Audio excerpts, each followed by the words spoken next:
যেই নমরুদ ওজন পাইয়া চেয়ার পাইয়া আমি আল্লাহকে মেরে ফেলার জন্য তৈরি হয়ে গেল নমরুদ, ওই বেঈমান ফেরাউন নিজেকে শুধু খোদা দাবি করে নাই, আনা রব্বুকুমুল আলা, শুধু খোদা বলে নাই, বলছে আমি সবার থেকে বড় খোদা। ও বান্দা, ইতিহাস জানোনি? ওই নমরুদের আমি আল্লাহ আমারে মাইরা ফেলার জন্য রেডি হয়ে গেছে, তীর মাইরা আমারে সাইজ করে ফেলাইব। আল্লাহরে মারলে ঝামেলা শেষ। নমরুদ রেডি হয়ে গেল। একটু চিন্তা করতো, ওই নমরুদের পাওয়ারকে নষ্ট করতে গিয়া আমি ফেরেশতা পাঠাইছি, একটা অসুস্থ মশা সাথে জোতা মোবারক ফেরাউনের নীল লোহিত সাগরে চুবাইয়া ডুবাইয়া ধ্বংস করে দিলাম। কেমন পাপিষ্ট! ফেরাউনের লাশ আজ মিশরের মধ্যে আছে, মশায় যায় না, মাছিতেও যায় না, মাটিতেও খায় না। কথা ঠিক নি? ফেরাউনের লাশটা দেখো মিশর জাদু ঘরে, খায় না মাটি, পোকা মাছি সবাই ঘৃণা করে। কথা ঠিক নি? সারা দুনিয়ার মুমিন বাদ, সারা দুনিয়ার বিধর্মীর ঘর তালাশ করো, সারা দুনিয়া, বাংলাদেশ সহ সারা দুনিয়াতে খুঁজে দেখো, কোন ঘরে মিস্টার ফেরাউন নামে একজন ছেলে আসেনি, নমরুদ নামে একজন ভাবেন।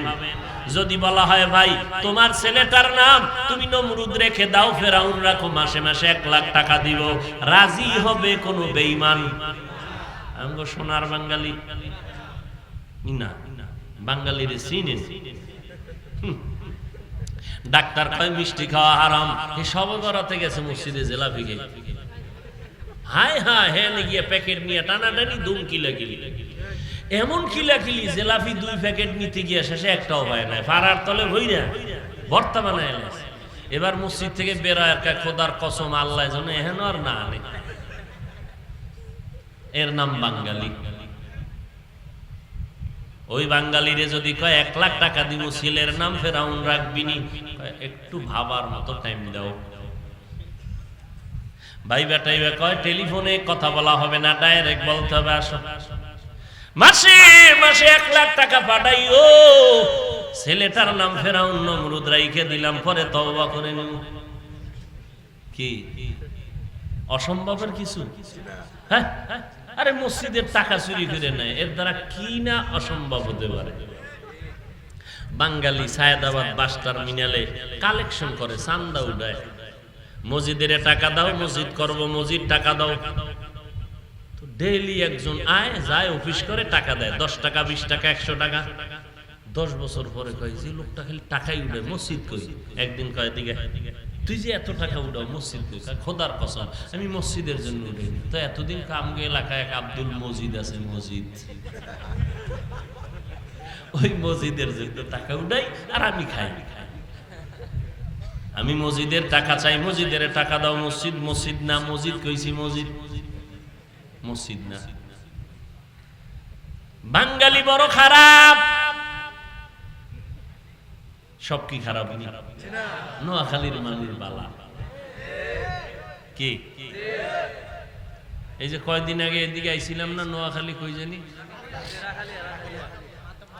না না আরে 2-3 দিন আগে বলছিলাম, ও নোয়াখালীর মানুষ তোমাকে কপাল চান, কপাল টের হইলে না। এই যে শুরুতে বলছিলাম না, বৃহত্তম লক্ষ্মীপুর নোয়াখালীর মানুষ, তোমার জমিনে কারি ইব্রাহিমের জন্ম, এই জমিনের সন্তান মুফতি দেলাওয়ার, এই জমিনের সন্তান হাফিজি হুজুর, এই জমিনের সন্তান কেমন আল্লাহওয়ালা, যিনি তাফসীর করতে গেলে বহু ইলম নিয়ে বসা লাগতো তার তাফসীর বুঝার জন্য। হাবিবুল্লাহ মেজবা রহমাতুল্লাহ আলাইহি এই নোয়াখালীর স্বর্ণের টুকরা। তাফসীর বুঝতে চাও তাহলে হাবিবুল্লাহ মেজবা সাহেবের ক্যাসেট আছে ইউটিউবে, 2-1টা দেখো, দোয়া নুসবিরা ভাউনি, 2-1টা বয়ান শুনো, টের ভাইবা তাফসীর কারে কয়। মাস্তানি করো,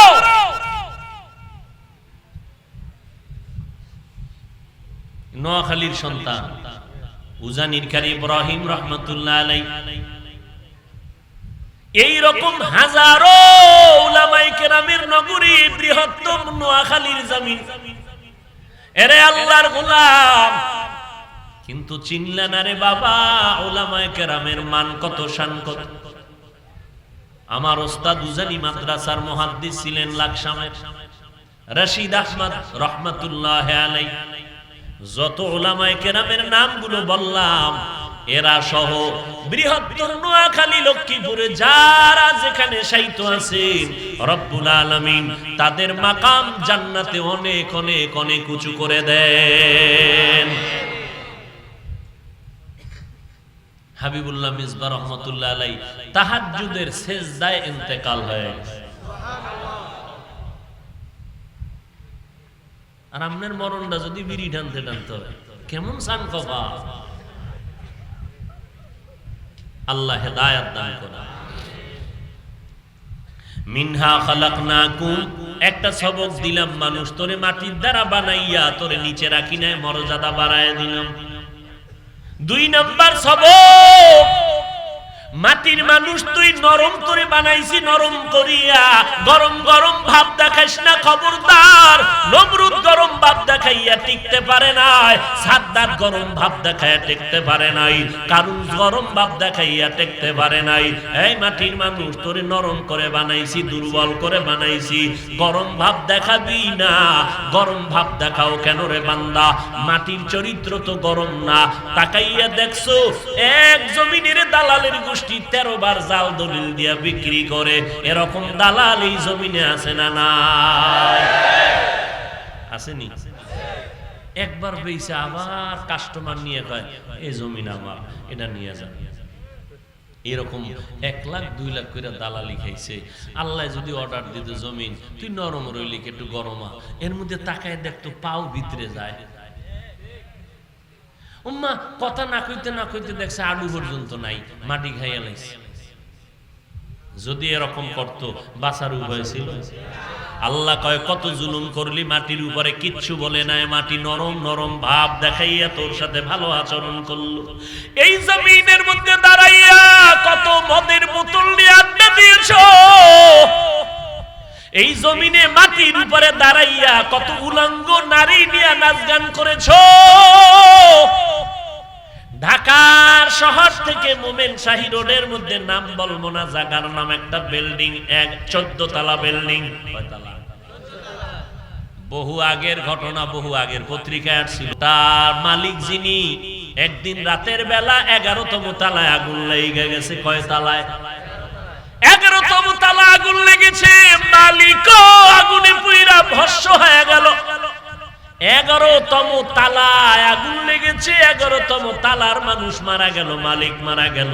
14 তলা বিল্ডিং এর 11তম তালার ক্ষতি হলো, নিচেও কিছু হয় নাই, উপরেও কিছু হয় নাই।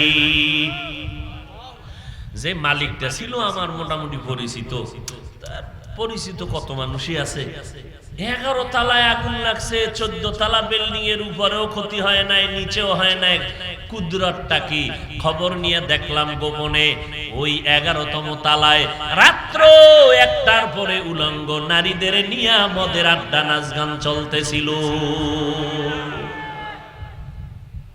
আহা, আল্লাহর কুদরত কত! এই মিয়া দেখেন না কয়দিন আগে আপনাদের ফেসবুক শরীফে, কয়দিন আগে না দেখছেন মোমেন শাহী রোডে ট্রাকের নিচে পড়ে গেছে মা, গর্ভের মধ্যে বাচ্চা, মা মরে গেল, বাচ্চাটা বের হয়ে গেল ট্রাকের চাপায় পড়ে। ওই মাও মারা গেল, স্বামীও মারা গেল, একটা সন্তান কন্যা মারা গেল, কিন্তু গর্ভের বাচ্চাটা বের হইয়া বেঁচে থাকলো। কে বাঁচাইলেন? আরো জোরে বলেন। আমার আল্লাহকে এখনো চিনো নাই কেন রে মুমিন? যেই ট্রাকের চাপায় পড়ে মা মরে গেল, বাবায় মরে গেল, একটা বোন মরে গেল, কিন্তু গর্ভের বাচ্চাটা বের হইয়া বেঁচে থাকলো। হালকা একটু হাতে ব্যথা লাগছে, হসপিটালে নিয়ে গেল। কত মহিলারা চাইছে, কত কোটি টাকা চাও, বাচ্চাটা আমাদের দিয়া দাও। আল্লাহ পাকের কেমন কুদরত! ওই আল্লাহকে যদি চিনতেন যুবক, জীবনটা গলায় ছুরি লাগলো, আলেমের বিরোধিতা করতে পারতা না রে বাবা, ওলামায়ে কেরামের গালি দিতে পারতা না। যদি আল্লাহকে চিন্তা, দাড়িটা কাটিয়া চুল কাটিয়া ইন্দুরার বান্দরের মতো হতে পারতা না। ওগো নবীর উম্মতেরা হয়ে আজি দিশাহারা, কোরআন হাদিসের চলো যখন যাহা চায় মনে, নবী বিনে কে তরাবে পুলসিরাত মিজানে, নবী বিনে কে তরাবে পুলসিরাত মিজানে। এরে নবীর আশিক, আল্লাহ বলেন রে মাটির মানুষ, মাটির মতো নরম হইয়া চলো। তুমি টাকার গরম দেখাও, তোমার থেকে বড় টাকাওয়ালারও সাইজ করে ফেললাম। ক্ষমতার গরম দেখাও, তারও সাইজ করলাম। এবার একটু এলেমের গরম দেখাও, খবরদার আবু হানিফার থেকে তোমার এলেম বেশি না। ও বান্দা, ওই সাহাবায়ে কেরামদের থেকে এলেম, আমল, ইখলাস, তাকওয়া তোমার বেশি না। যেই সাহাবায়ে কেরাম জান্নাতের টিকিট পাইলেন 10 জন সাহাবা, প্রথম সিরিয়ালে আবু বকর। এত দাম আবু বকরের, নবী বলেন সব আমার উম্মত মুমিনের নেক আমল যদি এক পাল্লায় দেয়, আমার আবু বকরের নেকের পাল্লা ভারী হয়ে যাবে। সুবহানাল্লাহ। ঘুম আসতেছে, ঘুম আসতেছে। আল্লাহ হেদায়েত দান করুন। এরে যুবক, আল্লাহর গোলাম, আবু বকরের এত দাম, সেই আবু বকর নামাজে দাঁড়াইয়া চোখের পানি ছেড়ে কাঁদেন। মদিনার নবী নামাজ আনতে বলেন, আবু বকর নামাজে কাঁদলেন কেন? বলে জাহান্নামের আযাবের ভয়। এলেম, আমল, তাকওয়া কোন দিকের অভাব ছিল? এরপরও নামাজে দাঁড়িয়ে কাঁদলেন কেন আবু বকর? কাঁদলেন কেন ওমর? কাঁদলেন কেন সারা জীবন ওসমান, হযরত আলী? আর আপনার তো কান্না নাই, কেউ কাঁদলে তাও পছন্দ করেন। ও পর্দার আড়ালের আম্মা জান আসেনি? আছে আম্মা জান? নোয়াখালী মানুষ অজনী মহিলারা আম্মা জানদের কবুল করে নেন।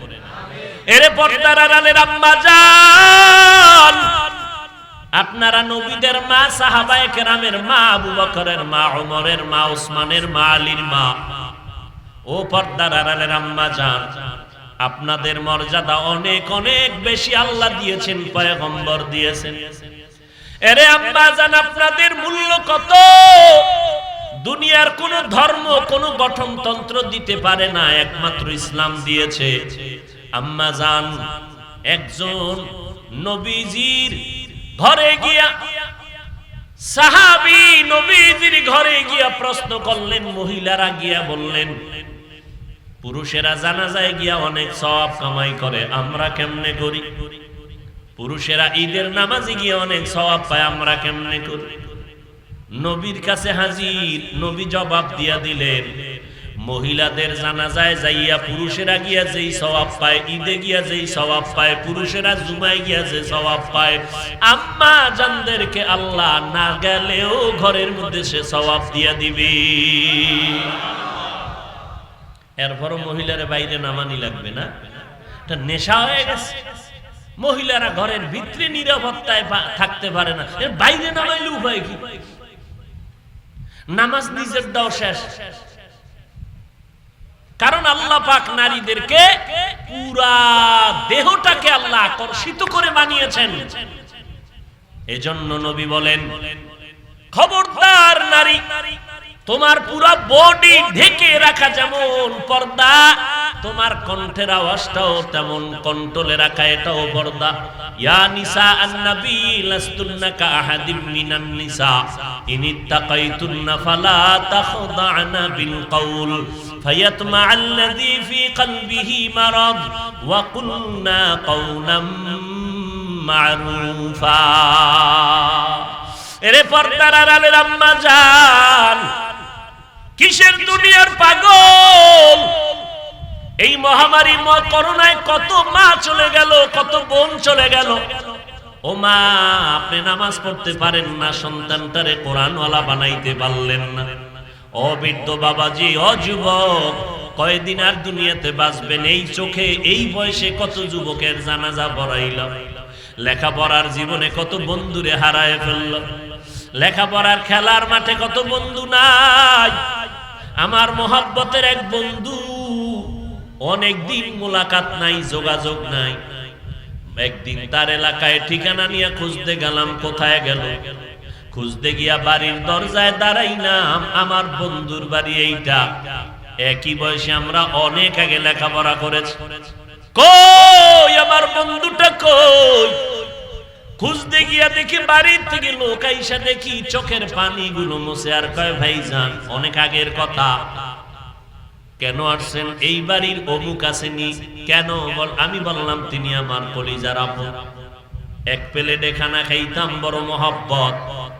ওরা কান্না করে বলে, কয়েক মাস আগে আপনার বন্ধুটার ইন্তেকাল হয়ে গেল তাবলীগের রাস্তায় গিয়ে। ওর বাচ্চাগুলো আসেনি? কয় হ্যাঁ, দুইটা কন্যা সন্তান, ছোট ছোট। কেমন আছে বলে, বলতে পারবো না।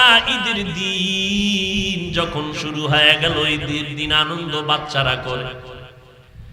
এই বাচ্চাগুলো ডানে বামে তালাশ করে আর আব্বু আব্বু বলে ডাকে, আর বলে আমার বাবাই কই? ওদের বাবারে পাইলাম, আমার বাবাই কোথায় গেল? এরে যুবক, এই তো দুনিয়া কিছুই না। এতক্ষণ আলোচনা করিয়া তো আমি এই কথা আপনাদের বুঝাইব না। আপনারা আমার মতো হুজুর পাগড়িওয়ালা হবেন, একবারও না কেউ বুঝাইলেও তা আমি অ্যাকসেপ্ট করব না। বরং আমি আপনাদের মোহাব্বতের বাণী শুনাই। স্কুলে পড়েন, কলেজে পড়েন, ডাক্তারি পড়েন, ইঞ্জিনিয়ারিং পড়েন, চাকরি করেন, ব্যবসা করেন, বিয়ে শাদী করেন, এগুলোর থেকে ফিরবেন না। এই লাইনে থাকিয়া আপনার উপরে দাবি আমার একটা, আপনি স্কুল কলেজে পড়েন, চাকরি করেন, 5 বেলার নামাজ পড়ে আমার আল্লাহকে একটু হাজিরা দিবেন, মা বাবার খেদমত করে দোয়া নিবেন, উলামায়ে কেরামের পরামর্শ নিয়ে আমল করে চলবেন। আপনি আদর্শওয়ালা ডাক্তার হন, ইঞ্জিনিয়ার হন, এতে কোনো বাধা নেই। তবে বেয়াদব হবেন না, দুশ্চরিত্রবান সন্তান হিসাবে সমাজে পরিচয় লাভ করবেন না। কয়েকদিন আগে ঢাকা বাড্ডা থানায় কোটি টাকার সম্পদ রেখে বাবায় মারা গেল। 2টা সন্তান বাবার সম্পদ নিয়ে সারা দিন রাত ঝগড়া করলো। বাবার লাশটা রাস্তায় পড়ে রইল, বাবার লাশ দাফনের চিন্তাও করলো না। এমন কুলাঙ্গার সন্তান জন্ম দিয়ে কি লাভ হবে? আর এমন কুলাঙ্গারের বাবা দাবি করে কি লাভ হবে বলো? ও যুবক, পায়ে হাত দিলেও যদি বলো আর নবীর তরিকার বাইরে গিয়া দাড়ি কাটবো না, নামাজ ছাড়বো না, ও ভাই তুমি ডাক্তার হও, আমাদের মুসলমানের সমাজে ডাক্তার দরকার। তুমি ইঞ্জিনিয়ার হও, তুমি একজন প্রফেসর হও, কিন্তু বেয়াদব হইও না, মুসলমানের দরজা থেকে ভেগে যাইও না। বলবা এটা কেমন করে সম্ভব? আল্লাহ বিবেক দিছে, বিবেকটাকে জিজ্ঞাসা করো রে বাবা। তোমার আমার মতো কত যুবক স্কুলে পড়ে, কলেজে পড়ে, 5 বেলার নামাজি দাড়িওয়ালা যুবকেরা, জবাব দাও আছে না নাই? বালিশে মাথা লাগাইয়া চিন্তা করবা, তুমি কেন পারবা না? তোমার আমার মতো যুবক স্কুল কলেজে পড়ে, চাকরি করে, ব্যবসা করে, র‍্যাব, আর্মি, পুলিশ, বিডিআরের মধ্যে দাড়িওয়ালা নামাজি আছে না নাই? ও ভাইজান বলো কেন পারবা না? তোমার আমার মতো যুবক ড্রাইভারি করে, গাড়ি চালায়, শ্রমিকের কাজ করে, নদীতে মাছ ধরে, নামাজ ছাড়ে না, কৃষি কাজ করে, ময়দানে নামাজ পড়ে, দাড়িওয়ালার অভাব নাই। ও আল্লাহর বান্দা, কবরের কথা স্মরণ করে এখনো কেন সোজা পথে চলো না? ওরে আল্লাহর বান্দা, আমরা টুপিদারির কারণে, নামাজের কারণে আমরা আল্লাহর সম্মান কমায়া দেন নাই। আজকে এত দুশমন ডানে বামে, সামনে পেছনে, সমস্ত বিধর্মীরা চায় কোরআনের আওয়াজ বন্ধ হয়ে যাক। এত দুশমনের মাঝেও আলহামদুলিল্লাহ নবীজির আদর্শওয়ালাদের কোনো অসম্মান নাই, এখনো সবাই সবার উপরে সম্মানে আছে। আপনার চোখের সামনে, আপনার ডাইরেক্ট চোখের সামনে টুপি দাড়ি নিয়া লোকেরা কি সম্মানে আছে না অসম্মানে? এমপি সাহেব দেখা হলে বলে হুজুর দোয়া করবেন, মন্ত্রী সাহেব দেখা হলে বলে হুজুর দোয়া করবেন, সব মানুষগুলো দোয়ার জন্য হুজুরের কাছে দৌড়ায়। এটা আমার কামালিয়া তার বাহাদুরি না, মদিনা ওয়ালা নবীর আদর্শের বরকত। ও যুবক ভাই, স্কুলে পড়েন, কলেজে পড়েন, চাকরি করেন, অনুরোধ করে বলি নবীর তরিকা মতো নামাজ পড়েন, দাড়িটা লম্বা করেন। আমার নবীরে ছাড়া আপন কেউ নাই, আমার আল্লাহ ছাড়া আপনার আমার আপন কেউ নাই। আমার নবী আপনার জন্য কেমন পাগল। আমার নবী তায়েফের ময়দানে নিজে হেঁটে হেঁটে কালেমার দাওয়াত নিয়ে যখন যায়, ওই তায়েফের বেদিনরা বলে বাচ্চাদের পাথর মেরে তাড়ায় দাও, মক্কার একজন পাগল চলে আসছে। ওই তায়েফের বাচ্চাগুলো যখন পাথরগুলো নিক্ষেপ করে, আমার মায়ার নবী কেমন দামি নবী, যেই নবীর শরীরে মশা মাছি পড়া হারাম, যেই নবীর শরীরের ঘাম থেকে মিশকের ঘেরান, যেই নবীর সূর্যের আলো কষ্ট দেয় না, মেঘের খণ্ড ছায়া দেয়, ওই নবীর শরীরে পাথরের আঘাত, পাথরের আঘাতে রক্ত পড়ে পড়ে জুতা আটকায় গেল। আমার আল্লাহ কয় জিবরাইল যাও। আমার নবী চোখের পানি ছেড়ে কান্না করে, সহ্য করা যায় না। এখনই যদি অর্ডার দেয় তায়েফের জমিনটা উল্টায় মানুষগুলো ধ্বংস করে দাও। জিবরাইল আমিন আয়েশা আল্লাহর সালাম দিয়ে বলে, নবী আপনার রক্ত ঝরা অবস্থা আল্লাহ সহ্য করতে পারেন না, এখনই যদি অর্ডার করেন তায়েফের জমিন উল্টায় ধ্বংস করে দেই। আল্লাহর নবী চোখের পানি ছেড়ে বলে, ভাই জিবরাইল এদেরকে কিছু বলবা না, এরা আমারে চিনে না, আমি কেমন মানুষ। এরা যদি জানতো আমি মুহাম্মদের মা নাই, আমার বাবা নাই, আমি দুনিয়াতে আসি আব্বা বলে ডাকতে পারি নাই, আমি শিশু বেলা আমার মা হারায় আমি বড় এতিম হয়ে গেলাম, আমি এই উম্মতের কাছে এত কৃতজ্ঞ, এদের মারবা না, একদিন এরা বুঝবে, দিনের কাজে তারা আসবে। এরে নবীর উম্মতের দলেরা, তোমার আমার জন্য নবী এখনো পাগল। আল্লাহর নবীর কাছে উম্মতের খবর ফেরেশতারা পৌঁছাইয়া দেয়। হাসরের কঠিন দিন, সূর্যের গরমে মাথার মগজগুলো টাস টাস করে ফেটে যাবে, জমিনটা পুড়িয়া তামা হয়ে যাবে। ওই সময় নবীরা পর্যন্ত বলবে, নফসি নফসি, আমাকে বাঁচাও। মুসা নবী কাঁদবে, উম্মতের ভুলিয়া যাবে, নিজেকে বাঁচানোর জন্য কাঁদবেন। ঈসা নবী কাঁদবেন নফসি নফসি বলিয়া। আমার নবী বলেন, আমি কাঁদবো উম্মতি উম্মতি উম্মতি। এরে নবীর আশিকের দল, পাও দুইটা আগাইয়া দাও, পায়ে হাত রেখে বলি, আর নবীরে কাঁদাইও না রে যুবক।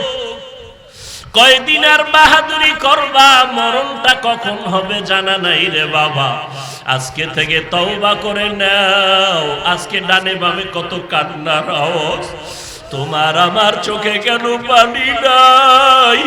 গুনার কারণে তোমার আমার হাত না পাক, চোখ না পাক, জিহ্বা না পাক, এই কারণে চোখে পানি আসে না, দিলটা পাথর। আল্লাহ বুঝি বেজার হয়ে গেলেন, মা বাবায় বুঝি আমার উপরে অসন্তুষ্ট হয়ে গেল। এখনো সময় আছে, অন্তর দিয়ে আমার মালিকের ডাকো মনে মনে, আর বলো, হে মালিক, এই ময়দানে আমার মতো গুনাহগার কেউ নাই। মানুষ যদি আমার গুনার খবর জানতো, কেউ আমার বয়ানে বসার সুযোগ দিত না রে মাওলা। আমার গুনার খবর আমার মা বাবা ভাই বোন পরিবারের কেউ জানে না রে আল্লাহ। আমার গুনার কারণে আপনি রাগ করিয়া পানি বন্ধ করেন নাই, বাতাস বন্ধ করে দেন নাই। আজ এই ময়দানে তওবার নিয়ত করে ফেললাম। আমার মতো যুবক যদি স্কুলে পড়িয়াও দাড়ি রেখে নামাজ পড়ে, আমি কেন পারবো না? আমার মতো যুবক যদি কৃষি কাজ করে, মাছ ধরিয়া ড্রাইভারি করিয়া নামাজ পড়ে, আমি কেন পারবো না? আমার মতো যুবক যদি র্যাব আর্মি পুলিশ বিডিআরের চাকরি করে, ব্যবসা করিয়া দাড়ি রাখে, নামাজ পড়ে, আমি কেন পারবো না? আমার কপাল বুঝি পুড়িয়া গেল না? না, আমি এই কপাল পোড়া নিয়ে কবরের বিছানায় যেতে চাই না। করার নিয়ত করতে চাই, ও আল্লাহর বান্দা যদি তওবার নিয়ত হয়, আজ থেকে তওবা করো, গলায় ছুরি আসবে, মরে যাব, হায়াতের মালিক আল্লাহ, ইজ্জতের মালিক আল্লাহ, রিজিকের মালিক আল্লাহ। জীবনে আর দাড়ি কাটবো না, নামাজ ছাড়বো না, মা বাবারে কষ্ট দিব না, ওলামায়ে কেরামের বিরোধিতা করব না। আজকে থেকে মরিয়া গেলে যাব, নামাজ পড়বো, মা বাবার দোয়া নিয়ে চলবো। এই ময়দানে এমন আশেক আছে যার মা নাই, বাবাও নাই। মোনাজাতের পরে অনেকে গিয়া দেখবা মা ঘুমায় না, তোমার অপেক্ষায় বসে আছে। মা ডেকে বলবে বাবা আয়, তাড়াতাড়ি আয়, আমি তোর জন্য অপেক্ষা করি, খানাও খাই নাই। আর যেই বান্দা দেখবে মা নাই, কবরের বাসিন্দা হয়ে গেল, ওই মা হারা বান্দার কলিজা ফেটে যাবে।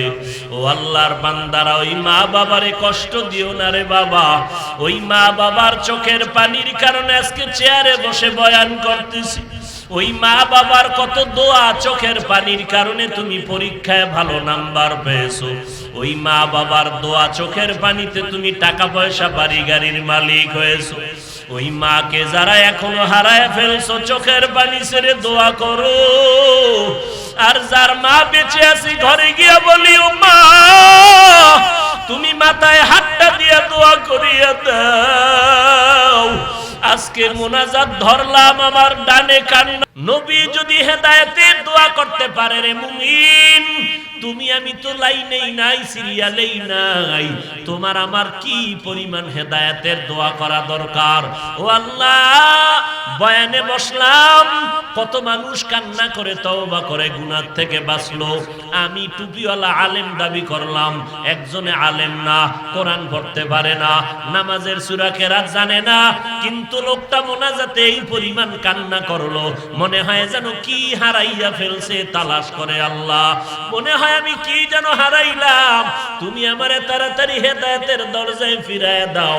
ওই লোকটা আলেম হইয়াও, আলেম না হইয়াও কানলো। ওই বান্দা কান্না করে আমার মালিকের রাজি করে ফেললো। আর আমি মাওলানা, আমি মুফতি সাহেব, আমি মুফাসসির, আমি মুহাদ্দিস, আমার আমলের খবর নাই, আমার সুন্নতের আমলের খবর নাই।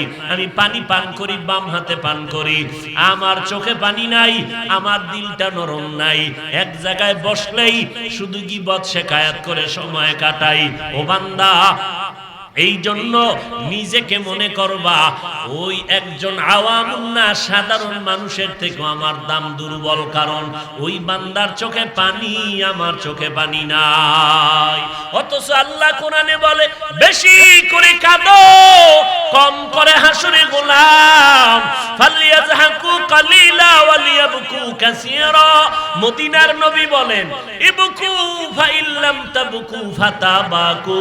ও বান্দা, কান্না করো, কান্না যদি না আসে কান্নার বাহানা করো, কান্নার বাহানা করলেও তোমার সওয়াব হবে। একজনে কান্নার বাহানা করে, চোখে কি নাই, নবী কয় সওয়াব হবে, আর নিমক হারামের গোষ্ঠী কয় দেখ হুদাই কান্দে, চোখে পানি। এরকম গাদ্দার আছে না নাই? নবী কয় কান্না যদি না আসে বাহানা কর, এতেও সওয়াব। আর রাসূলের দুশমন কি কয়, হুদা কান্দে, চোখে কি নাই, পানি নেই। আল্লাহ আমাদেরকে মাফ করে দেন। মিনহা খালাকনাকুম, আল্লাহ বলেন এরে মানুষ, আমি তোমাদেরকে মাটির থেকে সৃষ্টি করলাম। আর এক আয়াতে বলে রক্ত থেকে, আর এক আয়াতে বলে নাপাক পানির থেকে। তিন কথার সমন্বয় কি? এক নাম্বার জবাব, আল্লাহ বলেন আমি তোদেরকে মাটির থেকে সৃষ্টি করছি, এটাই আসল, এটাই বাস্তব, এটাই বাস্তব, এটাই আসল। অন্য কথাগুলো এর সংযুক্ত, মিলাইয়া নাও। কেমনে মিলাইবা? বলে আমি আল্লাহ নাপাক পানিটাকে রক্তর খণ্ডে পরিণত করলাম, আবার এই রক্ত গোশত বানাইলাম, হাড্ডি বানাইলাম, এর উপরে আবার গোশত দিলাম। আমি আল্লাহ পাক রব্বুল আলামিন মূল কথা বুঝাইলাম, তোমারে মাটির দ্বারা বানাইলাম। বলে কেমনে? কয় তোমাদের আব্বা জান আদম আলা নবিয়িনা ওয়া আলাইহি সালাতু ওয়াস সালামকে আল্লাহ নিজে ডাইরেক্ট মাটির থেকে বানাইছেন, আর আব্বা জান থেকে আম্মা জান হাওয়া আলাইহিস সালামকে বানাইলেন। আর আব্বা আম্মার সংমিশ্রণ আর মিলনের মাধ্যমে আল্লাহ বছরে 2টা করে সন্তান দান করেছেন। মা বাবা যেই পদার্থের হবে সন্তান ওই পদার্থের হবে। মা বাবা যেহেতু মাটির সন্তান, আমরাও মাটির। কথা বুঝেন? নাম্বার 2, আল্লাহ বলেন তোরা মাটির কেমনে জানোনি? যেই নাপাক পানিটা বাবার থেকে মায়ের বাচ্চা দানিতে যায়, ওই নাপাক পানি শরীরে তৈরি হয় খাদ্যর মাধ্যমে, ভিটামিন মাধ্যমে, আর ওই খানাটা তৈরি হয় মাটির মধ্যে। এই দিক থেকে তোরা মাটির। নাম্বার 3, যখন মায়ের গর্ভে নাপাক পানিটা ফেরেশতারা মন্থন করে, ওই মেহনতে লেগে যায়, আল্লাহ অর্ডার করে ফেরেশতা জলদি করে যা, এই বান্দা যেখানে কবর হবে ওই কবরের থেকে 1 চিমটি মাটি এনে নাপাক পানিতে মিলায়া দাও। ফেরেশতা কোথায় কবর হইব জানি, আল্লাহকে আমি গায়েবের মালিক আমি জানি, অমুক জায়গায় যাও, পানি নাপাক পানিতে 1 চিমটি মাটি লাগায়া দাও, এরপরে এটাকে রিপেয়ারিং করতে থাকো, এটাকে আমি আল্লাহর কুদরতে রক্ত হবে, গোশত হবে, হাড্ডি হবে। কারণ এদিক থেকেও মাটির সৃষ্টি আমরা। প্রশ্নকারীরা প্রশ্ন করবেন, যেই লাশটা আগুনে পুড়িয়া নিশ্চিহ্ন হয়ে গেল, যেই লাশ নদীর মধ্যে গলে গেল, কোনো অস্তিত্ব নাই, তাহলে এর কবর কই? লাশের তো কোনো অস্তিত্ব নাই, কবরও নাই, এখানে কোথা থেকে মাটি আনবে? এর লাশও নাই, আগুনে পুড়ে গেছে না, এর অস্তিত্ব আছে? মুফাসসিরিনে কেরাম বলেন আল্লাহ কেমন কুদরতের মালিক। আমাদের পিঠের মধ্যে সোজা একটা হাড় আছে যেটাকে মেরুদণ্ড বলি, আসেনি পিছনে? ওই পিঠের মেরুদণ্ডে হাড়ের একেবারে নিচে মার্বেলের মতো একটা গোড়া আছে। আগুনেও পুড়িয়া যাক, পানিতেও যদি নিশ্চিহ্ন হয়ে যায়, ওই গোটা কখনো নষ্ট হবে না।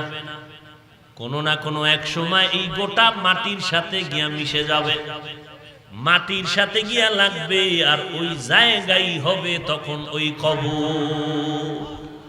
যাও ওখান থেকে মাটি এনে মিশায় দাও, আর কিয়ামতের দিন ওখান থেকে আল্লাহ প্রত্যেকের উঠাবে।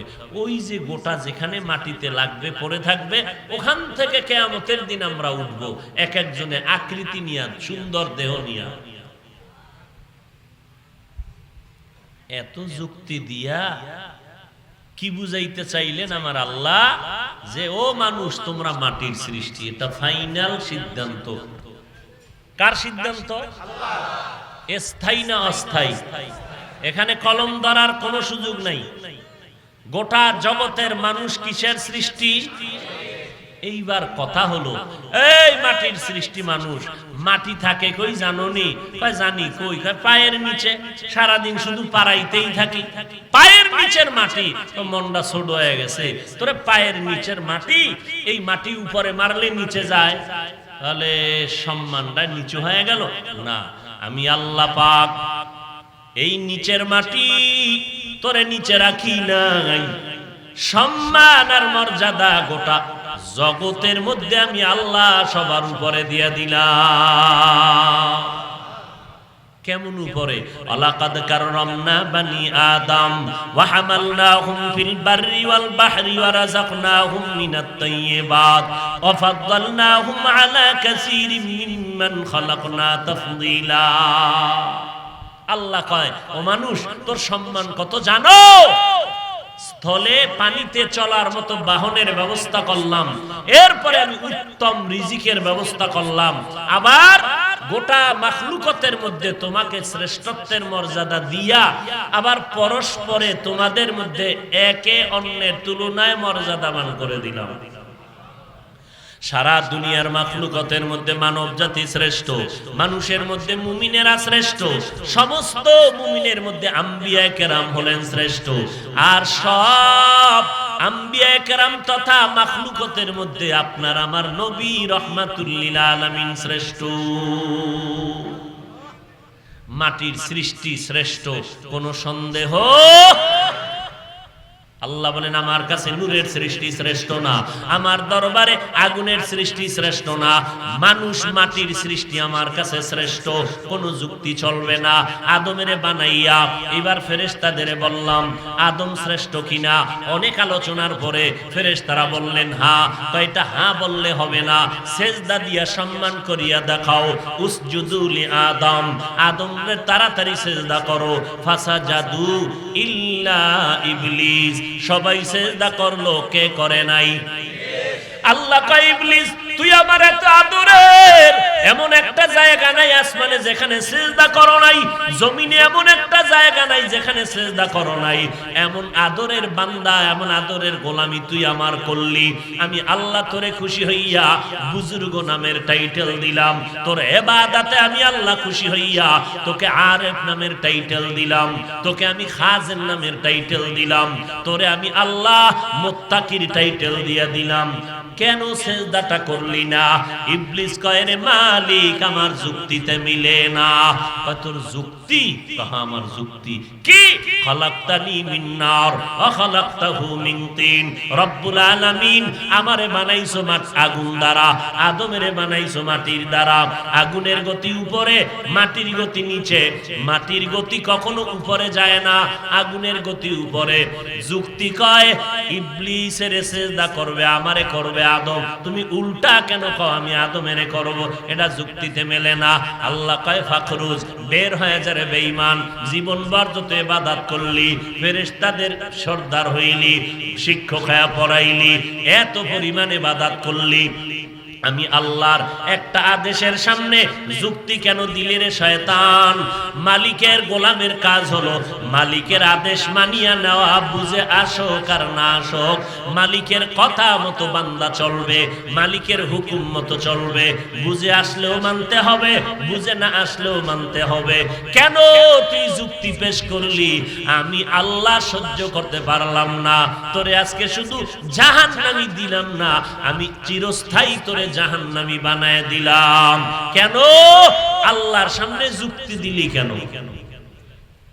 আমার সিদ্ধান্ত নূরের সৃষ্টি শ্রেষ্ঠ না, আমি আল্লাহর সিদ্ধান্ত আগুনের সৃষ্টি শ্রেষ্ঠ না, আমি আল্লাহর সিদ্ধান্ত মাটির সৃষ্টি হলো শ্রেষ্ঠ।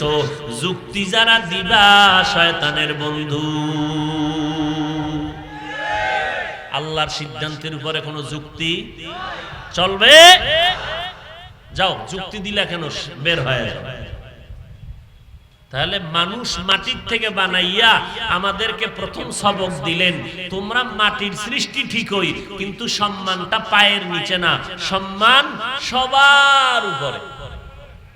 এখনই সম্মান পাইয়া একেবারে আমারে ভুলে যাও না, খবরদার।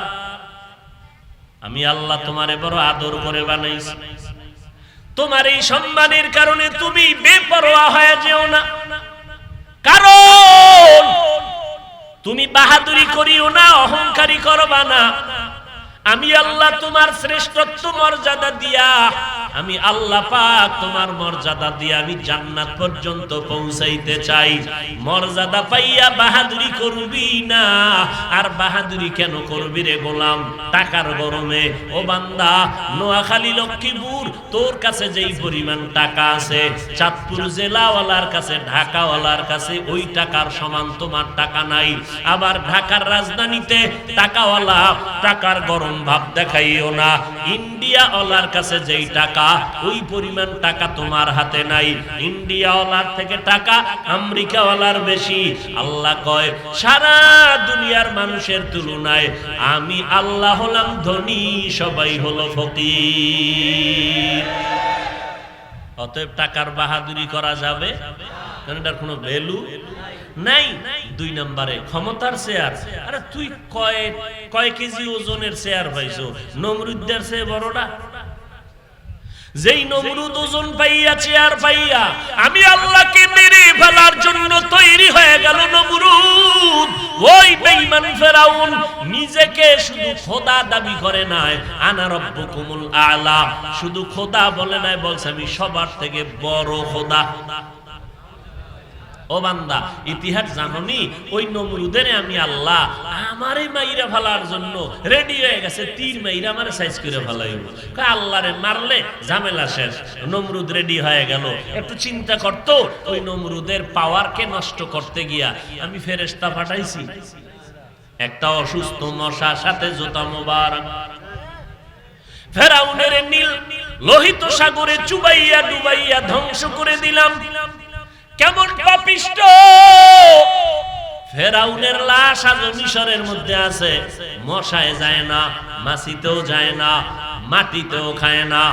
কথা ঠিক নি? ফেরাউনের লাশটা দেখো মিশর জাদু ঘরে, খায় না মাটি, পোকা মাছি সবাই ঘৃণা করে। কথা ঠিক নি?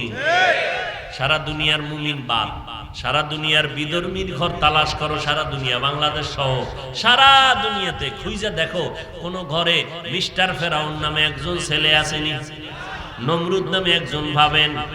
যদি বলা হয় ভাই তোমার ছেলেটার নাম তুমি নমরুদ রেখে দাও, ফেরাউন রাখো, মাসে মাসে 1 লাখ টাকা দিব, রাজি হবে কোন বেঈমান? আমগো সোনার বাঙালি না, বাঙালির চিনেন? ডাক্তার কয় মিষ্টি খাওয়া হারাম, এই সবে বরাতে গেছে মসজিদে জিলাপি খেয়ে, হায় হায় হ্যাঁ গিয়ে প্যাকেট নিয়ে টানাটানি দুম কিলাকিলি, এমন কিলাকিলি জিলাপি 2 প্যাকেট নিতে গিয়ে শেষে একটাও পায় না, পাড়ার তলে ভইরা ভর্তা বানায় এলাছে। এবার মসজিদ থেকে বেরোয় একটা খোদার কসম আল্লাহ যেন এহেন আর না আনে, এর নাম বাঙালি। ওই বাঙালিরে যদি কয় 1 লাখ টাকা দিব, ছেলের নাম ফেরাউন রাখবিনি, একটু ভাবার মতো টাইম দাও। ভাই বেটাই কয় টেলিফোনে কথা বলা হবে না, ডাইরেক্ট বলতে হবে আসো, মাসে মাসে 1 লাখ টাকা পাঠাইও, ছেলেটার নাম ফেরাউন নমরুদ রাইখে দিলাম, পরে তওবা করে নিও। কি